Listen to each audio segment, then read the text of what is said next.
ক্রয় মূল্য। ক্রয় মূল্যটা কি জিনিস? যেটা আমাদের খুবই কাজে লাগবে, অঙ্কতে খুব পাবো। সেটা হলো কোনো দ্রব্য যেই দামে ক্রয় করা হয়। অর্থাৎ কোনো প্রোডাক্ট বা কোনো দ্রব্য যে দামে আমরা কিনি, সেটাকে বলছে ক্রয় মূল্য। আচ্ছা, বিক্রয় মূল্য সেটা কি? কোনো দ্রব্য যে দামে বিক্রয় করা হয়, অর্থাৎ দোকানদার যে দামে কোনো দ্রব্যকে বিক্রি করছেন, সেটা সেই দোকানদারের বিক্রয় মূল্য।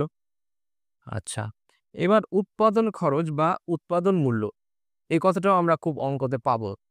আচ্ছা, সবসময় তো আর এটা হয় না যে দোকানদার কিনলো, অর্থাৎ কোনো জায়গা থেকে, বেশিরভাগ ক্ষেত্রে কি হয়, দোকানদার একটা জায়গা থেকে কিনে, অর্থাৎ বড় দোকানদারের কাছ থেকে, হোলসেলারের কাছ থেকে, তারপর খুচরো বিক্রেতা কি করে, কাস্টমারদেরকে বিক্রি করে। তাহলে ও যে কিনলো যেখান থেকে, সেটা ওটা হল ক্রয় মূল্য, এবং যে দামে বিক্রি করলো সেটা বিক্রয় মূল্য। কখনো কখনো এটা হয় যে ও নিজেই একটা দ্রব্য উৎপাদন করছে। অর্থাৎ যেমন চাষির ক্ষেত্রে, চাষি কি করে? চাষবাস করে বিভিন্ন ফসল নিজেই উৎপাদন করছে। তো সেটা তো, ও তো ফসলটা বিক্রি করছে, সেটা বিক্রয় মূল্য হলে ফসলটা তো ও কিনে আনছে না কোথা থেকে। তাহলে ওর ক্ষেত্রে ক্রয় মূল্য বলবো না, সেটা হচ্ছে উৎপাদন খরচ। অর্থাৎ আ ফসলটা করতে ওর কতটা খরচ হয়েছে।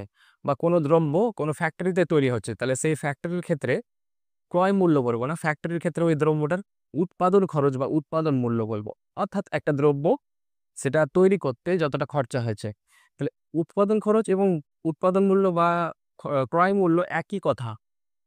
ক্রয় মূল্য কখন বলবো? যখন কোনো দ্রব্য কিনছি, সেই দ্রব্য আমি যদি কারো কাছ থেকে না কিনে আমি যদি তৈরি করি, উৎপাদন করি, তখন সেখানে উৎপাদন খরচ কথাটা আসবে বা উৎপাদন মূল্য কথাটা আসবে।